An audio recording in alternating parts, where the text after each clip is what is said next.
Battery exhausted, she says. I'm fucking exhausted. Yes, you got it right. It's new build day and it's exciting because, for several reasons actually.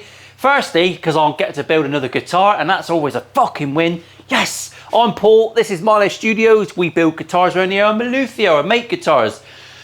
I do some silly tech videos on Mondays as well, just to learn and have a laugh, and people take it too seriously and I don't really give a shit about that. This is what I really love doing. So come along for the ride. I'm a little bit less sweary, but I'm trying to even it out, so bear with me. I'm making a Red Special, but I'm not making a Red Special. If you're new here, if someone asks me for a Red Special or a Eric Clapton Strat, I always say no. You can have my take on it, all right? It's a variation. It's based on, in effigy of. So if I get specs different to what Mr. May's guitar is, then if you want one of them, go and buy one of them. That's the easiest thing to do, innit? You don't need a custom guitar. The whole point of custom is to make it yours. And this one is for a very special geezer. So I'll go get some more templates because I've cut out more. So rather worryingly on this one, I've cut out all my own templates. So I'll be doing all my own gaffage, and if it goes wrong, then it's my fault entirely. But I've basically downloaded all the files for the Mr. May guitar so we can get it pretty close. Mine's not going to look like that though. It's not going to be made out of a doorknob and a car bumper, whatever Brian's was made of. Can I call you Brian? I hope so. I imagine you're never going to watch this, but if you do, sorry, I'm about to bastardize probably one of the most famous guitars in rock history. Don't even care. But that's what we do around here. I am a bastard, and that's fine. It's going to be made of mahogany. I'm going to stick in some nice little flame maple strips just to make the back more interesting. That's not hard, is it? The neck is going to match. Of course it's going to match, so it looks the same straight through, because we do that through here. It looks like a neck through guitar, but it's all lies. It's all smoke and mirrors. I've got a template, the headstock, the most boring headstock in guitar history, but mine will look the same. It'll have the same number of frets. Everything will be quite similar. 7-degree headstock angle, which is what I go for all the time. What's going to be different? Well, we like light guitars around here, so I've got to make it light. Banter starts at 0, by the way. That's the phrase of the channel. I've got to talk this through. This guy talks too much. Yes, I fucking do. Imagine going out for dinner with me. Jesus Christ, mate, I'll bend your ear off right before I steal your wife. I wouldn't do that. Mrs. Richards would beat the shit out of her before it's any of that going on. Mr. May's guitar has got lots of weight relief in it. Lots of weight relief, tons of it. There's going to be hardly any wood left. I need to do that before I stick the top on. What top are we using? Oh, I'll tell you. We're using this amazing bit of olive, which I think looks absolutely stunning. Once that gets colours going on it, it is the busiest bastard you've ever seen. Covent Garden on an August evening. That is rammed, yeah, rammed. I don't know what way to do it yet. I might go that way. Jury's still out. But what I do know is that this is going to need to be stabilised a little bit with some epoxy. I've got to put some epoxy near it, sorry. I can't do that before and I can't do it after. Conundrums. Because epoxy will leak through, and because this body, I'm trying to get through this as quick as I can, because this body is going to have lots of holes in it, it's just going to fill up with epoxy if it leaks through. And then we're not weight relieving, are we? We're basically doing fuck all. I'm cutting out wood to fill it with plastic. And that's shit. That'll affect the resonance. Maybe Dave, I don't know. This is going to have humbuckers in it, 2 humbuckers, 5-way super switch, I believe. And standard, I think I'm just going to go for an ABR style bridge, and I'm going to ferrule it and put the strings down through the body and ferrule from the back, from the anus. Of course I am. So I'm going to make this body, I'm going to make it, we're aiming for 44mm thickness, because that's the standard thickness. My cap is about 9mm, so this needs to be 36. Do the maths, that's not right. 36, because we can sand it to finish. We give ourselves a mil. Should we allow ourselves a mil? My missus has got to deal with much less. So I'm going to mill this down and get the body blank pretty much bang on. I've already had one go at it. I've got a body blank downstairs that I've spent about 5 hours on that I'll have to use for something else because I forgot an important stage. But I might show you later. I was rushing at the end of the day. Anyway, video 1, everyone. Red Special, but there's no red on it. We'll call it the Brown Special. From thus forward, welcome to the Brown Special. Double click.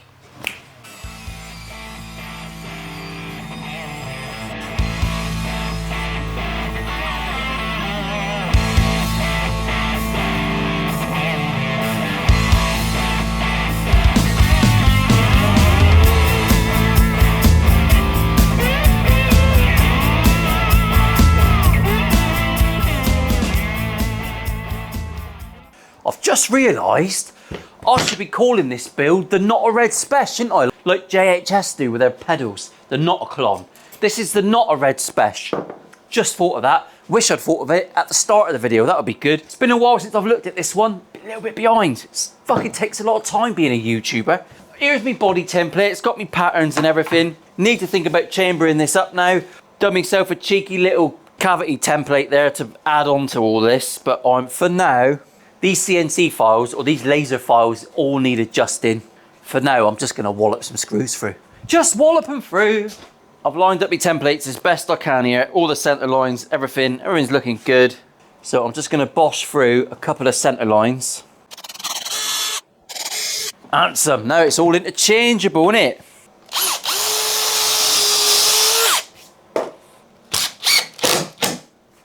That drill bit is fucked.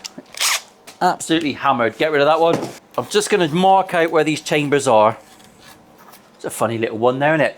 I can see in the original design they were trying to get as much weight out of all that as they could.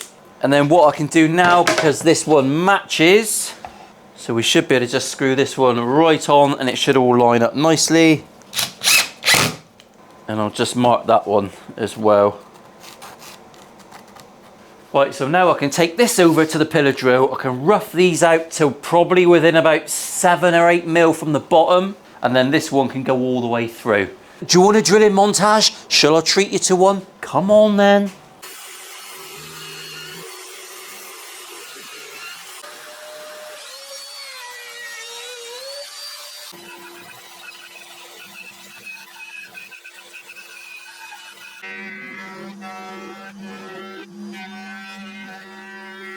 Right, a lot of mess. Hang on a minute, got my ears in. Got ears in. Whew, a lot of mess later. Have we got Dave? Are you looking? Fucking look, Dave. So we've got everything chopped out. What a difference. A bit of chopping, mates.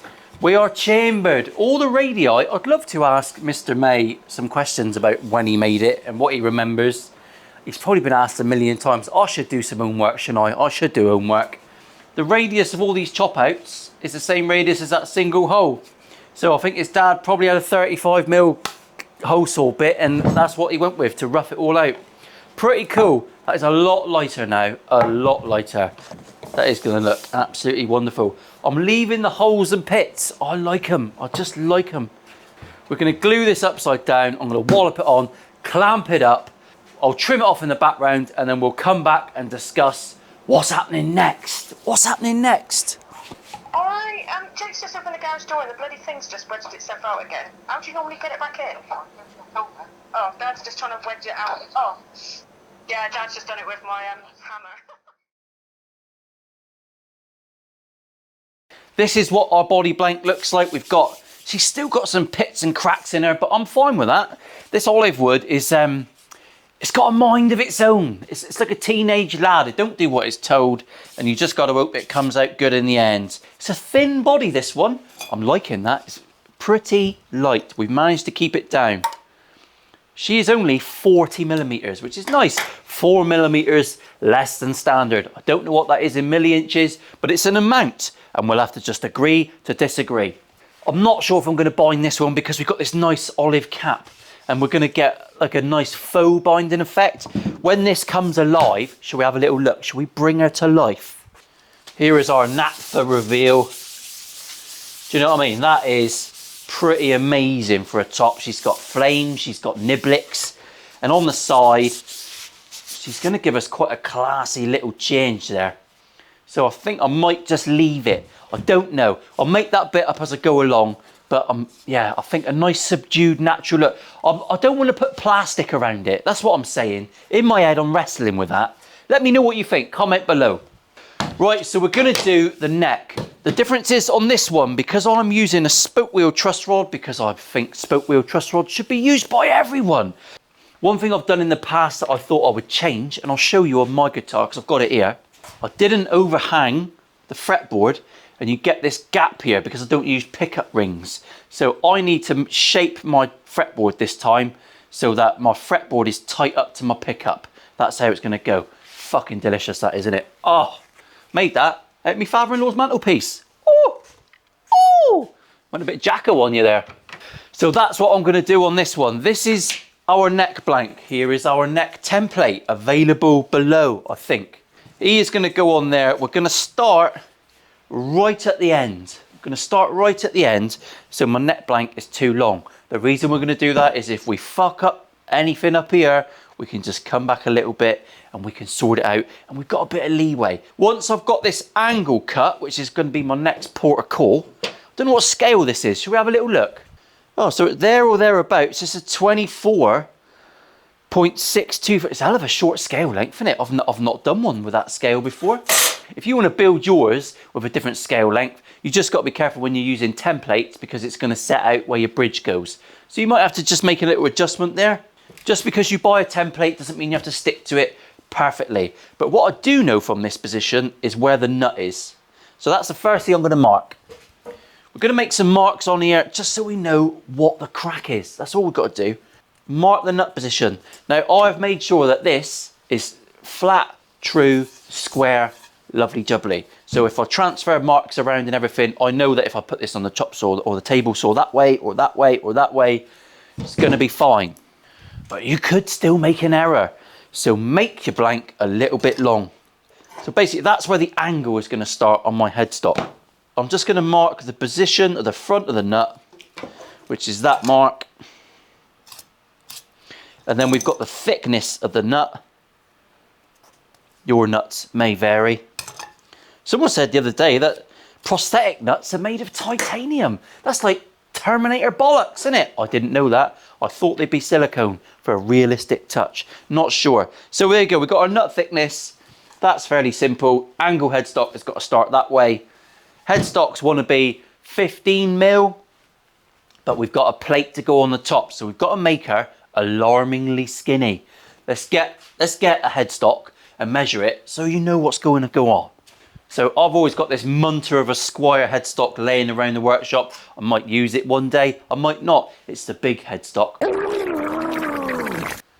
So a Fender headstock is 14.51. 15 mil is a nice even ground. You can go a lot thicker than that. I've done them 17 mil. Your tuner's only just come through and just catch the thread. That's what's going to govern it. And I don't know if I'm going to put an olive head plate on this or a bit of black or what. I don't know yet. What does Mr. Maze look like? Mr. Maze is the same colour as the body. So do we want to put an olive head plate on that? Have I got any? Yeah, I've got plenty of olive. We could probably get this machine down really, really thin and put headstock on there. Can I get it to a mil? Probably not. So I think we'll aim for a 16 mil overall headstock thickness. That's fine. 14 mil, and I'll machine this down to 2 mil and get a nice olive plate. So it's going to match. Oh, very nice. So there you go. That's what we're going to do. 14 mil on that. So that's easy to calculate. Easy. That's fucking easy. Well, okay. So that's all marked out. Let's have a little close-up look of what I've done.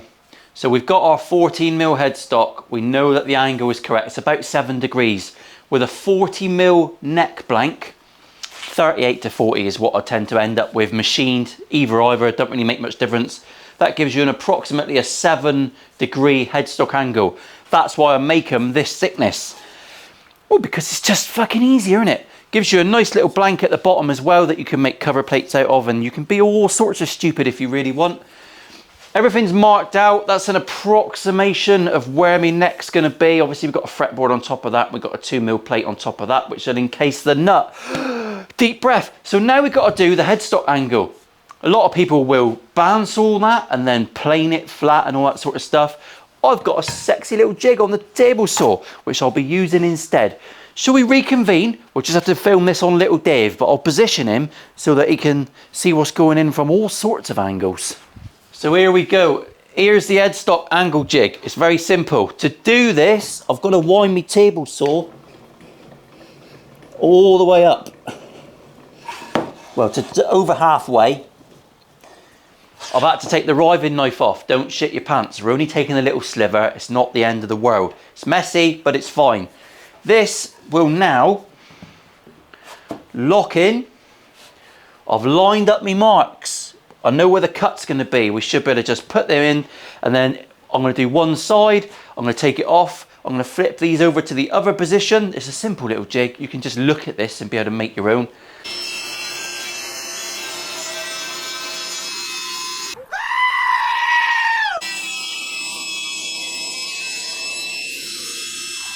Now, incidentally, he's a smidgen off. I don't fucking like this idea. It's what I'm doing at the minute. I'm sure there must be an easier option of just putting like a 7 degree. There must be. If I just put a 7 degree block on there that can be clamped, and I can just run that through, that's got to be easier, isn't it? Watch this space. I'm going to reinvent this. Don't copy this. It's stupid. Stupid! Right, so we had to get Jimmy involved, didn't we, just to sweeten her up. Touchy, touchy. To use my nice Axminster giant plane. I do like getting the hand tools out every now and again. So I've got me 7 degree headstock. That's fine. We've touched him in. Happy. I'm happy with that. I'm going to come up with a simpler idea. That's stupid. I think a 7 degree wedge on the fence of that table saw, and I can just whip this up and not have to reset anything. That must be the easiest way to go. Fence either side. Lovely jubbly. I'll work on that. Not everyone's got a table saw. Some people will have to do it on the bandsaw. Some people, God forbid, have got a handsaw the bastard. Fuck that. But there you go.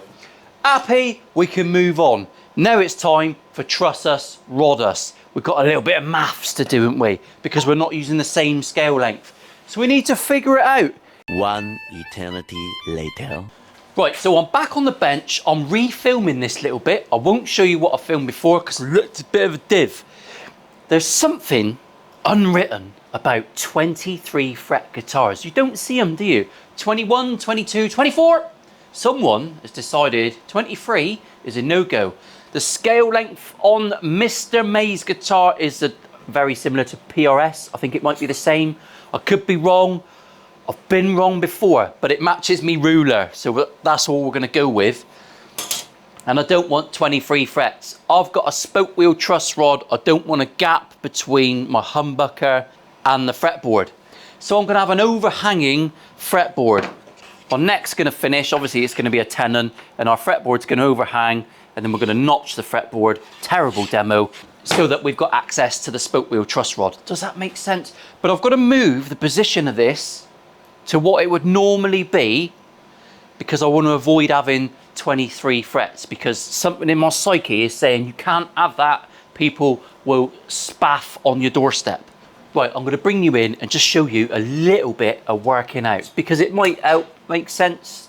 It won't. It'll confuse the fuck out of you and probably make your life even harder. Right, here we go. 21st fret, 22nd fret. Here is numero 22. That's going to be our last fret.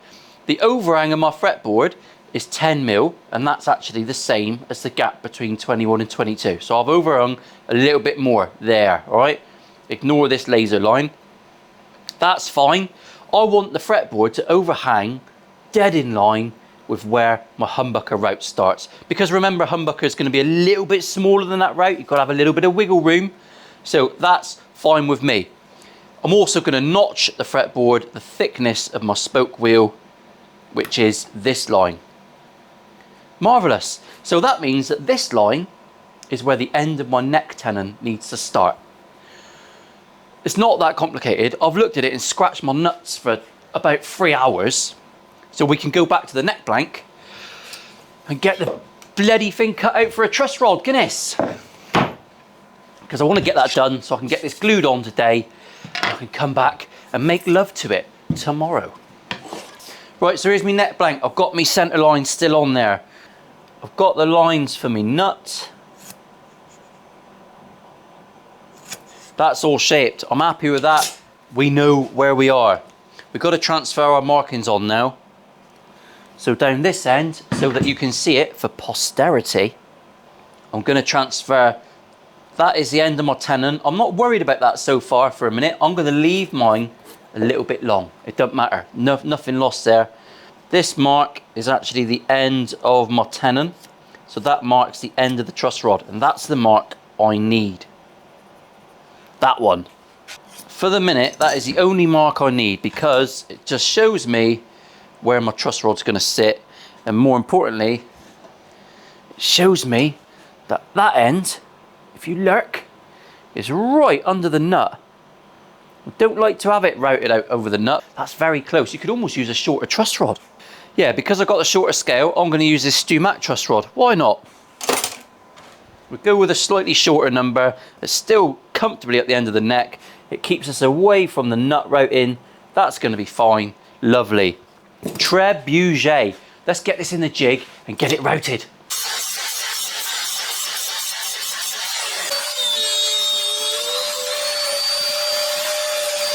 Right, that's the end of that episode. I think have I snuck enough in? I think I have. Come back next week and I'll tell you what's going to go on.